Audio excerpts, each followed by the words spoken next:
Welcome to Cruise News, your daily update on everything happening at sea. Visit cruisenews.io to see today's stories and sign up for email alerts. We've got quite a mix in our deep dive today. We're looking at some really big strategic moves in the cruise world. Definitely. It feels like the industry is looking way ahead, but also making some pretty immediate changes too. Exactly. So first, we'll unpack the huge challenge of getting to net zero emissions.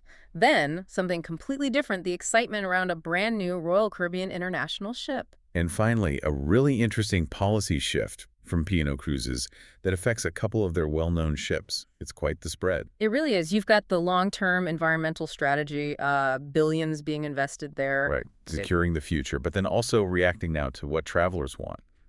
New ships, different cruise options. Okay, let's start with that big one, decarbonization. It's clear operators are looking at multiple fuels, not just one fix. No silver bullet, that's for sure. So for the ships being built right now, what's the go-to practical option that helps meet those near-term regulations? Well, the clear frontrunner is liquefied natural gas, or LNG. That's what most new builds are designed for. Okay, LNG. And that helps with the immediate goals, the IMO 2030 targets and such. Exactly. Andreas Ulrich from ARNA, they're a major classification society, checking ship safety and compliance. He confirmed this. LNG, especially if you can use drop-in fuels later, gives that essential interim relief. It gets them closer to the 2030 and even 2040 carbon goals. Right, a bridge fuel. But what about the next step? I'm thinking methanol. We heard the new Disney adventure is going to be methanol ready. Yeah, methanol's definitely gaining traction. But isn't that a bit of a gamble? Committing to a fuel where the supply chain isn't fully there yet? It needs special construction too, right? It does. It's not compatible with standard fuel tanks. It needs different coatings, sometimes a pilot fuel. It adds complexity, no doubt. So why do it now? It's really a forward investment. Less a gamble, more planning. They're building ships, ready for a fuel supply they expect to become available. It shows they're serious about adapting long term. Okay, that makes sense. Planning ahead. Now, speaking of supply issues, what about bio-LNG? In theory, it sounds perfect for existing LNG ships. Just drop it in. It sounds perfect, yes. But the actual physical supply is really tight. Why is that? What's the bottleneck? It boils down to competition for the raw materials, the feedstock, the stuff needed to make bio-LNG. Power plants also need it desperately to make green electricity.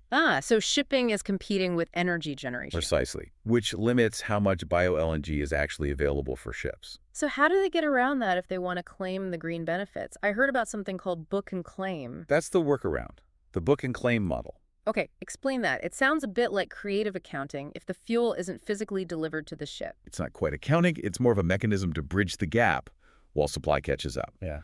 Basically, the bio-LNG gets produced somewhere and put into the main gas grid. Okay. Then, the shipowner buys certified green certificates that prove that amount of green fuel was produced and its emissions were reduced. So they buy the attribute of the green fuel, not necessarily the fuel itself? Exactly. They can claim the emissions reduction for regulatory purposes. It supports the green fuel makers, but it avoids the impossible logistics of getting tiny amounts of physical bio-LNG to every single port right now. It's crucial for scaling things up. I see. A clever way to make progress on paper and incentivize production, even if the pipes aren't connected yet. Pretty much, yeah. All right, let's look even further ahead. Hydrogen, often called the ultimate clean fuel. Why isn't that practical for big cruise ships today? Logistics, mainly. Yeah. And energy density. RNA's Ulrich pointed this out, too. Hydrogen just takes up so much space to store the energy needed for a typical cruise. So you'd lose passenger areas or just couldn't carry enough fuel? Both, potentially. The tanks would have to be enormous, complex, heavily insulated. It would drastically change the ship design. Plus, you need a whole infrastructure for green hydrogen production. It's just not there yet for large passenger ships. It's more of a distant goal. Okay, so if LNG is the bridge, methanol is the next step being built for, and hydrogen is way off. What can ships do right now for immediate impact while waiting for fuels? That's where digitalization comes in. It's huge. Maria Garbarini, also from Arcadia, really stressed this. Data analytics on board. Yes. Smart systems managing everything, thousands of electrical components, optimizing how the engines run, hull cleaning schedules, even route planning based on whether to save fuel. Real-time adjustments for efficiency. Exactly. These measures can cut emissions significantly now. They deliver results today, while the big fuel transition happens over decades. But all this costs money. Retrofitting engines, installing new tech. There's a risk the tech becomes outdated quickly, too. That's the economic challenge. Ulrich mentioned operators are hesitant. They need cost-effective options and reliable fuel supply chains before making massive investments. So it really needs everyone working together. Cruise lines, governments, fuel companies. Absolutely critical. Collaboration is key. No single company can solve the fuel supply and cost issues alone. It's too big, too complex. Okay, a huge undertaking on the technical side. Let's switch gears now to something maybe a bit more immediately tangible for cruisers. Market excitement time. Yes, Royal Caribbean International. They've announced details for their third Icon-class ship, Legend of the Seas, launching July 2026. And they're moving fast on this one. Construction at Meyer Turku shipyard in Finland is actually running ahead of schedule, about 3 weeks ahead. That's impressive. So July 2026 launch, where will she be sailing first? She'll start in the Mediterranean for her inaugural season, sailing 7-night cruises out of Barcelona and also Civitavecchia, the port for Rome. Nice Med debut. And after that? Then she heads across the Atlantic, repositioning to Fort Lauderdale in November 2026. Ah, for Caribbean season. What kind of itineraries? A mix. 6-night Western Caribbean and some longer 8-night Southern Caribbean trips. And here's a key point. Every single one of those Florida-based cruises includes a stop at their private destination, perfect day at Coco Cay.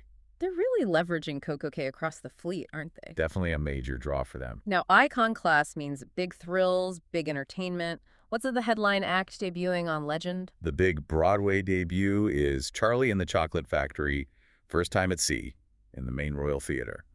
Expect some pretty cool special effects for that one. Willy Wonka at sea. Okay, what about the adrenaline stuff? Category 6 water park, I assume. Oh yeah, Category 6 is there. And for the real daredevils, the Crown's Edge ropes course. That's the one where you're dangling 154 feet above the ocean. Wow. Part skywalk, part ropes course, part zip line. That sounds intense. It definitely is. Is Icon class still leaning more heavily on those high thrill attractions compared to, say, Oasis class, or is it finding more balance? It's still very focused on high-impact experiences, that's fair to say. But they are also really diversifying. You've got other big venues like the Aqua Theater for water shows, Yeah. the Absolute Zero ice rink for ice shows. Right, so spectacle across the board. Exactly. And then there's the dining. That's a huge focus too. 28 different places to eat or drink. 28. Okay, tell us about the new concepts. There are two really innovative ones, right? Yes, 2 standouts. First, there's the Hollywoodland Supper Club. Sounds glamorous. It's meant to be. Think golden age of Hollywood, 1910s to 1950s vibe, gourmet food, cinematic decor, jazz music. It's designed as a whole immersive evening, not just a meal. Okay, that sounds like a destination venue in itself. And the second one? The second is the Royal Railway dining experience. On this ship, it's called Legend Station. Royal Railway, like a train theme. Sort of. It's an immersive 5-course meal themed around Marco Polo's journey on the Silk Road. So the food takes you through different regions, China, India, Italy. Very specific, very themed. Interesting. And they mentioned new casual spots, too. Yep. In the Acado Market area, there will be 5 new fast casual food stands. So lots of variety. Clearly aiming for scale, but also unique quality experiences. Okay, for our last major piece of news, let's turn to P&O Cruises, a big change for 2 ships. A really significant change, actually. They're ending the adults-only policy on Arcadia and Aurora after about 2 decades. Wow, that's huge. So they'll be allowing families on board? Yes, for select sailings starting in December 2026. It reflects that growing demand for multi-generational holidays we've seen since the pandemic. So P&O is adapting its fleet strategy. When do these family sailings start exactly? Aurora's first all-ages cruise is set for December 11th, 2026. Arcadia follows 10 days later, December 21st, and bookings open up pretty soon, relatively speaking, October 2025. Okay. And what kind of trips are we talking about? Are they putting families on the shorter runs or the classic longer voyages these ships are known for? They seem to be integrating them fully. The itineraries include Northern Europe, the Med, the Canaries, even some really long ones. Like Arcadia has a 24-night Eastern Med cruise in August 2027 that will now be open to families. 24 nights with kids on a ship, previously adults only. Imagine this is getting some strong reactions from their loyal passengers. Oh, definitely mixed reactions. You've got the longtime cruisers who loved that guaranteed quiet adults-only vibe. They're concerned, naturally. Understandable. But B&O's also saying they're hearing excitement from people who maybe cruised Aurora as kids themselves and now want to bring their own families. So 2 sides to it. That's interesting context. But what's the practical reality for families? Are they adding kids clubs, water slides? What changes are being made to the ships? This is the crucial point. There will be NO dedicated kids clubs or babysitting services added to Arcadia or Aurora. Ah, okay. So it's not becoming like their family-focused ships, Iona or Arvia. Exactly. They'll offer things like all-ages entertainment options, kids' menus in the restaurants, maybe some basic amenities like bottle warmers. But they're deliberately not retrofitting full-scale youth facilities. So families are welcome, but the onboard experience will still feel quite different from a ship designed for kids from the keel up. That seems to be the strategy. It keeps the ships distinct, perhaps appealing to families looking for a less kid-centric cruise, but it's a really important detail for parents to know. Manage expectations. Absolutely critical distinction. And what about people who already booked these ships because they were adults only, maybe booked way in advance? P&O's being proactive there. They're offering passengers on affected sailings the choice of a full refund, or they can switch to a different adults-only cruise without penalty. Good. Is there a deadline for that? Yes, passengers need to let P&O know by December 1st, 2025. So they have time to adjust their plans. It shows they're aware this is a big shift for their loyal base. Right. Trying to balance adapting to new markets with respecting their existing customers. Okay, quite a range today. All right. From future fuels to new thrills to changing demographics. It really covers the spectrum, doesn't it? What ties it together, I think, is investment. Huge investment in the future. The tech for decarbonization. Billions there. And also investment in adapting now. New hardware like Legend of the Seas to capture excitement, and strategic fleet adjustments like P&O's Move, reacting to how people want to travel today. It's all about staying relevant and viable long-term. It definitely highlights that tension between the long-term green goals and the immediate need to attract passengers and manage costs today. Exactly.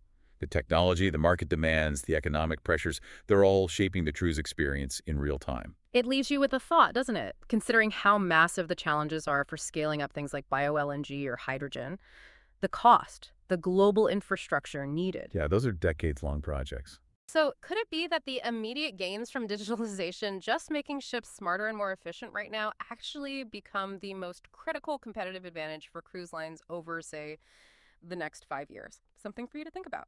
Thanks for listening to Cruise News. Visit cruisenews.io to catch up on the latest updates and sign up for free email alerts.